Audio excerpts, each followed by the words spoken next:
தொலைவினில் தொலைவினில் தூக்கம் இது 5 புலன்களின் ஏக்கம் என் முதல் முதல் அனுபவம்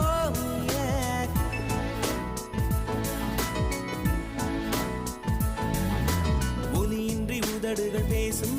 பெரும் புயலென வெளிவரும் சுவாசம் ஒரு சுவடின்றி நடந்திடும் பாதம் இது அதிசய